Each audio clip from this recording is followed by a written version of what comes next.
Hai gengs, balik lagi di Ani Immortal. Saatnya kita bahas lagi Battle Through the Heaven. Kali ini episode ke-106. Episode 106 di sini dengan temannya Linia sudah sampai ke kota Tianhuang. Mereka pergi ke sini karena mau pakai lubang ruang dari keluarga Liu supaya bisa sampai ke kota Pil. Karena jauh banget kota Pil ya, jadi perlu lubang ruang. Nah, pas di jalan sudah diperingatkan oleh temannya bahwa di sini ada yang punya api petir 9 naga. Itu ada di lembah api, salah satu lembah terkuat dan adanya di kota Tianhuang. Pas mereka lagi ngobrol nih, lagi bisik-bisik ya, ternyata mereka juga mendengar ada orang yang bisik-bisik bahwa eh, keluarga Liu kepemilikan tentang lubang ruangnya mau dicabut karena mereka nggak punya alkemis yang hebat. Langsung saja nih, kan Shoyin juga alkemis. Dia langsung datang ke semacam alun-alun menghadap tetua. Di sini udah ada keluarga yang bawa alkemis yang katanya hebat ya, yang tadi yang agak gemuk itu. Nah, ini keluarga Liu-nya nih. Keluarga Liu sedang memohon, aduh jangan dikasih lah, kita pasti bisa kok dapat alkemis dalam beberapa hari katanya. Ini yang senggol santet si cewek ini ya yang tadi. Oke, mereka sedang membicarakan. Ya kita harus cepat, kata si ketua Cihou-nya ya. Karena kalau nggak cepet nanti ketua Tang yang ada di lembah api, mereka akan memilih alkemis yang baru gitu kan. Harus ada perwakilan dari kota Tianhuang. Tianhuang. Oke. Nah, mereka udah sampai nih, si Shoyan sama temennya ya, Lin ya. Ternyata mereka temenan sama si keluarga Liu, makanya mereka kesini tuh mau pinjem lubang ruang yang dimiliki oleh keluarga Liu. Tapi ternyata sudah seketa, oh nggak mau di sini Shoyin harus bisa menjadi pahlawan lagi. Dia mau berdia jadi alkemis dari keluarga Liu. Si Shoyin ini emang udah jago sih, udah tingkat 6 dia. Dia udah tingkat 6, kemudian dia bersedia untuk menjadi perwakilan alkemis dari keluarga Liu. Tapi tentunya tidak semudah itu ya gengs, dia harus bisa melawan dulu alkemis yang sudah disiapkan dari keluarga yang lain. Namanya alkemis Zheng Xiu. Oke. Alkemis Zheng Xiu ini ya udah hebat juga ya, dia udah kelas 6. Minusnya dia sombong. Biasanya orang yang sombong cuma omdo doang nih. Mari kita lihat siapa yang bisa menang. Apakah si Zheng Xiu ini atau si Shoyan yang pendiam tapi kalem dan juga multi talenta nih? Mari kita lihat pertarungan antar keduanya.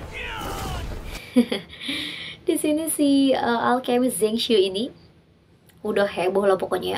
Ini mah anak muda pas nggak bisa gitu kan ya. Ternyata dia mengeluarkan senjata palu ya, pusaka palu, dan langsung aja terbang dong si alkemisnya bareng sama wignya. Jadi ternyata dia botak maksimal. Lucu juga ya. Oke, lanjut di sini karena memang si Shoyan ini menang. Kepemilikan dari lubang ruang selama 3 tahun diberikan lagi kepada keluarga Liu. Ya, keren ya. Shoyan ini nggak banyak ngomong tapi satset langsung menang. Ya, lanjut ternyata alkemis yang menang tidak semudah itu jadi perwakilan. Dia harus pergi ke lembah api. Pergi ke lembah api ngapain? Dia harus membuat dia harus ini sih ngambil tantangan dulu ya. Nah, ini dia lagi pergi ke lembah api dan dia dijelaskan dapat penjelasan bahwa nanti di lembah api akan dipilih 2 alkemis. Jadi nggak langsung terpilih gengs, dia harus ngelawan alkemis yang lain. Tapi meskipun nanti dia kalah katanya, tetap aja akan ada imbalan. Nah, apa yang akan diminta oleh Shoyan ya? Mari kita lihat di scene berikutnya. Oke, di sini scene berganti. Mereka sudah sampai di lembah api. Scene yang cantik ini adalah anak dari yang punya lembah api. Tapi dia judes banget, jutek banget. Dia underestimate tuh sama si Shoyin karena dia masih muda. Emang iya gitu, alkemis masih muda terus udah dozong gitu kan. Ya, tapi ternyata ayahnya sangat bijak. Dia memberikan kesempatan untuk Shoyan. Nah, tesnya sama nih untuk semua alkemis, tesnya sama, yaitu menaklukkan api petir 9 naga. Si api petir 9 naga ini sangat dahsyat ya. Sangat sulit untuk ditaklukkan. Nah, ini rajanya. Ini raja atau ayah dari si Neng yang cantik tadi. Cantik tapi judes. Namanya Ketua Tang. Marganya Tang ya. Si Ketua Tang ini nantinya kalau misalkan sudah lulus ujian api petir 9 naga ya, mereka harus membuat sebuah pil yang ada di tingkat 7. Jadi cukup tinggi. Makanya harus bisa menaklukkan dulu api petir 9 naga. Kira-kira Shoyan bisa nggak ya? Mari kita lihat. Oke, di sini masih berbincang-bincang antara raja dengan para alkemis. Yang dipilih hanya 2 alkemis ya guys, untuk menyatukan atau membuat pil yang dimaksud oleh si raja.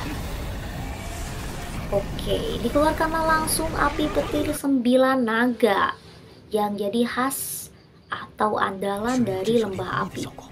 Shoyan dengan tenang ya, orang-orang pada kaget karena memang efek dari api petir 9 naga adalah terkejut. Tapi Shoyan gak ada terkejut-terkejutnya tuh, kalem aja dia. Oke, di sini orang-orang pada rigoyo, ayo lawan semuanya pakai api katanya ya. Jadi semuanya mengeluarkan api ini bareng-bareng ya. Oke. Tapi ternyata api petir 9 naga ini dilawan pakai api tuh nggak ngaruh sama sekali. Dan akhirnya ada seseorang di sini yang menggunakan kekuatan dari jidatnya ya. Dan ini adalah teknik Sky Cold. Sky Cold ini dia yang berhubungan sama piton-piton gitu. Nah, ini cukup menarik ya, dan cukup cukup membuat si api petir 9 naga ini ya ada perlawanan ya, nggak kayak yang api yang tadi itu, yang api biasa. Sky Cold ini tidak mengalahkan api petir 9 naga, tapi ya hampir mengimbangi lah ya, mengimbangi api petir 9 naga. Oke, dan sekarang gilirannya Shoyan, gengs. Shoyan akan menaklukkan api petir 9 naga tentunya dengan api surgawi andalannya nih. Api surgawi andalannya ini memang gak kaleng-kaleng. Bahkan dia punya teratai api yang bisa mengalahkan, ya kemarin bisa mengalahkan Funking Eri yang sangat sombong itu. Apakah sekarang teratai api ini bisa mengalahkan api petir 9 naga? Karena tingkatannya itu di tingkat 19, sementara api petir 9 naga hanya di tingkat 12. Kita lihat apa yang terjadi. Ternyata orang-orang pada kaget juga, api petir 9 naga takut dan langsung masuk lagi ke si Ketua Tang ini. Dia nggak sanggup melawan teratai api milik Shoyan. Oke, ternyata si Shoyan di sini berhasil lagi untuk kesekian kalinya mengandalkan teratai api.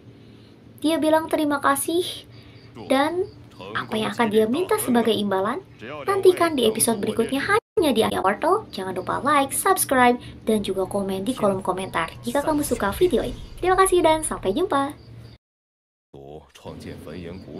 Halo gengs, balik lagi di Battle Through the Heaven hanya di Ani Immortal. Mari kita lanjutkan episode ke-107. Kali ini di episode 107 ada seorang ayah ya, yang kemarin ya adalah Ketua Tang, ketua dari lembah api. Nah, dia meminta tolong kepada Shoyan dan juga Mas Ruang, 2 alkemis hebat, untuk membuat pil api Buddha tingkat ke-7. Tentunya itu pil yang sangat sulit untuk dibuat, sehingga mereka request untuk imbalannya. Si Hoer yang menjadi anak Tuan Tang terkena efek dari teknik petir api 9 naga, api petir 9 naga, dan dia jadi sakit ya, vitalitasnya sangat menurun dan membuatnya jiwanya terancam gitu. Nah, mereka sekarang sudah ada di lapangan untuk bersama-sama ya berkoalisi untuk membuat pil api Buddha tingkat ke-7. Sudah ada yang namanya tungku peleleh gunung, gila gunung aja dilelehin. Ini adalah alat untuk membuat pil api Buddha tingkat ke-7. Untuk membuat pil api Buddha tingkat ke-7 ini, mereka dibantu dengan api petir 9 naga milik Tuan Tang untuk memurnikan bahan-bahannya.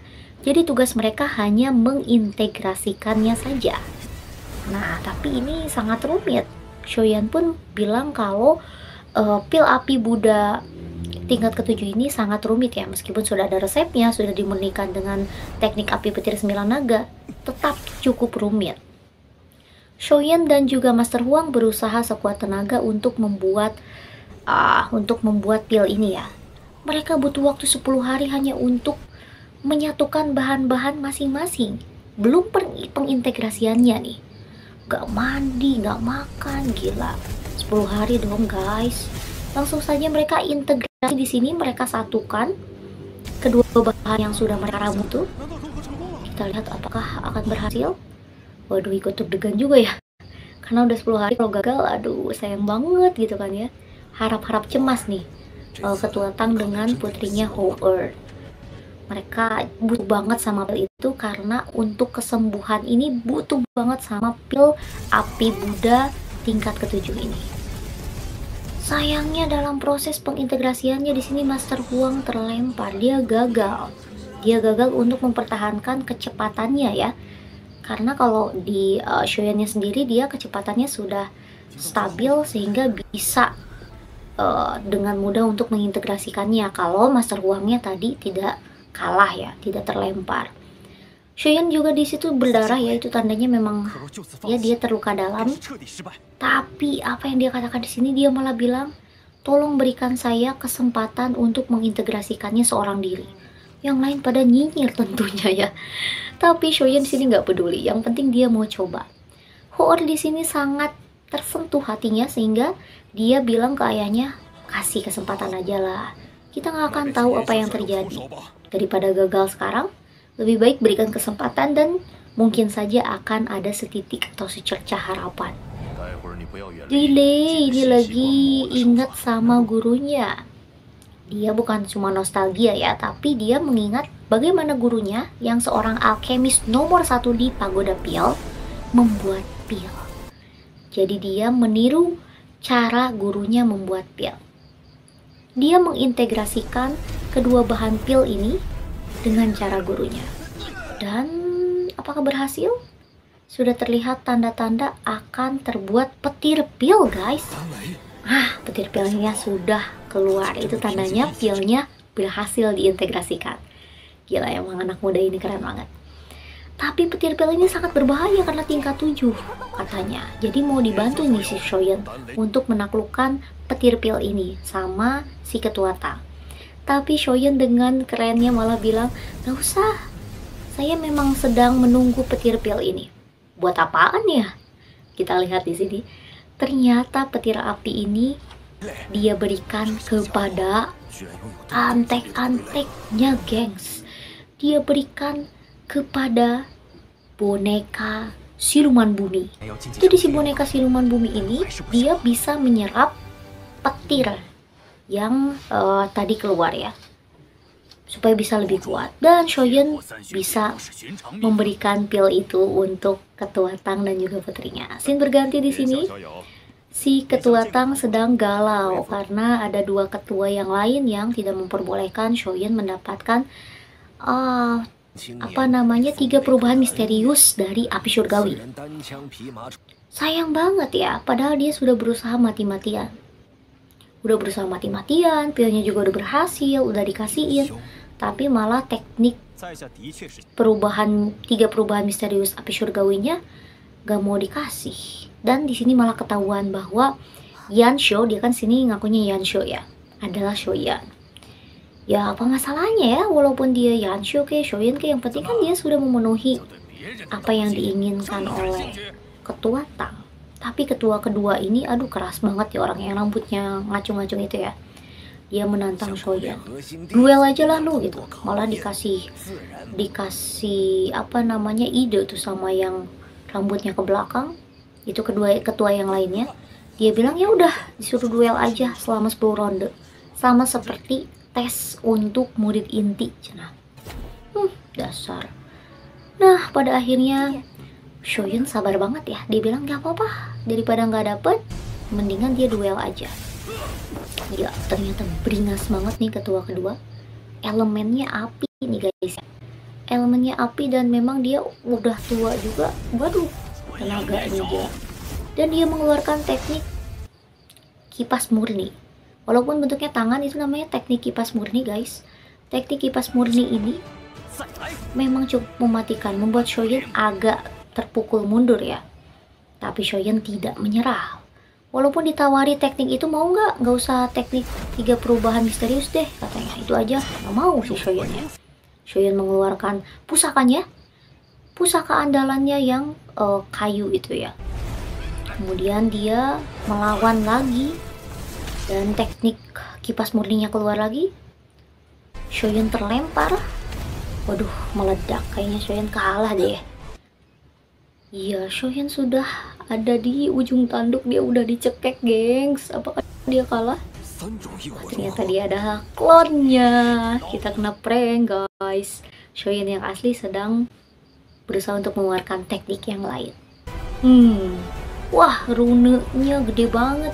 Ini dia sudah mengeluarkan rune nih setelah kedua. Dia mau mengeluarkan teknik andalannya. Teknik dari skala teknik jimat Tei namanya. Jimat api Tei. Jadi jimat api Tei sangat mematikan. Dia langsung tembakan saja jimat apinya. Shoyin tentunya tidak diam dan menerbangkan teratai api amarah Buddha. Oke, apakah berhasil untuk mengalahkan jimat api Tei? Ya, betul, berhasil. Ya, saking dahsyatnya teratai apinya sampai harus disedot sama lubang yang dikeluarkan oleh ketua Tang. Karena sangat berbahaya ya gengs, bisa membuat lembah api luluh lantai, tidak berbekas atau tidak, ya habislah pokoknya gitu. Yang akan terjadi setelahnya, mari kita nantikan episode selanjutnya hanya di Ani Immortal. Jangan lupa like, subscribe, dan juga komen. Terima kasih dan sampai jumpa.